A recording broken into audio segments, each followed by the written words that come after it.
Ce n'est pas une cause naturelle qui les fait s'éteindre, c'est une cause anthropique, c'est l'homme, et l'homme de manière indirecte ou directe.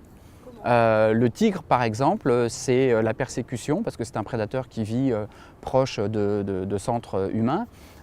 C'est la contrebande avec du braconnage pour la médecine traditionnelle asiatique.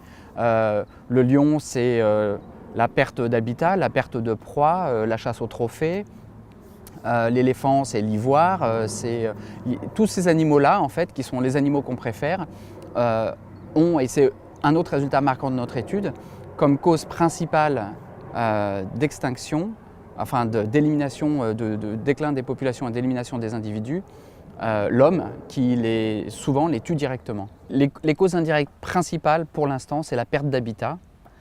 Au travers de la perte d'habitat, c'est la perte des proies lorsqu'il s'agit de grands prédateurs. Donc, puisqu'ils n'ont plus d'endroit où vivre, il y en a de moins en moins, ils se reproduisent moins, ils meurent plus facilement. Et la perte d'habitat, ça veut dire quoi? C'est à cause de quoi? Lorsqu'on coupe les forêts, par exemple, pour mettre des champs, ou lorsque on a des zones urbaines qui commencent à grignoter sur les savanes, c'est là où les animaux n'ont plus d'endroit pour vivre. Une perte d'espèces en soi, ce n'est pas un problème. Il y a toujours eu des pertes d'espèces.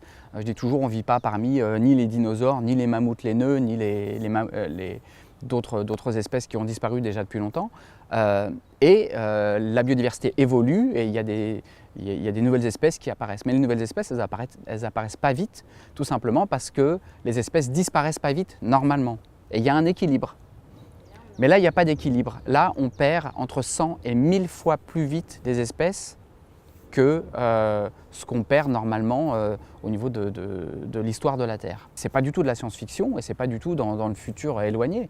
On perd actuellement plusieurs centaines d'espèces tous les jours.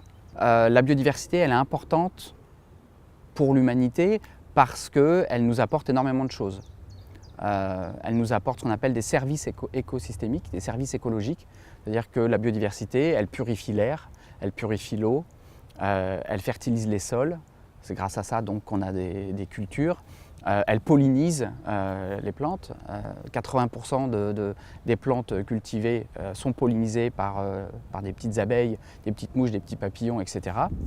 Elle nous apporte 70% des principes actifs de nos médicaments, la biodiversité. Donc souvent on pense médicaments égale usine chimique, mais non, en fait on utilise énormément de principes actifs qui sont recueillis à l'état sauvage dans la nature.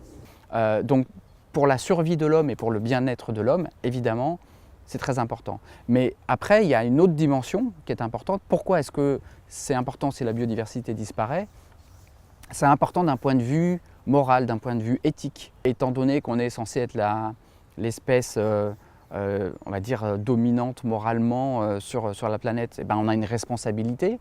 Alors on n'a pas une responsabilité d'aller sauver des espèces qui sont menacées par des événements naturels, mais on a une responsabilité de ne pas nous les pousser à l'extinction, de ne pas nous massacrer des espèces, de ne pas nous créer des milliers de génocides depuis un temps en fait très très court sur l'histoire de la planète.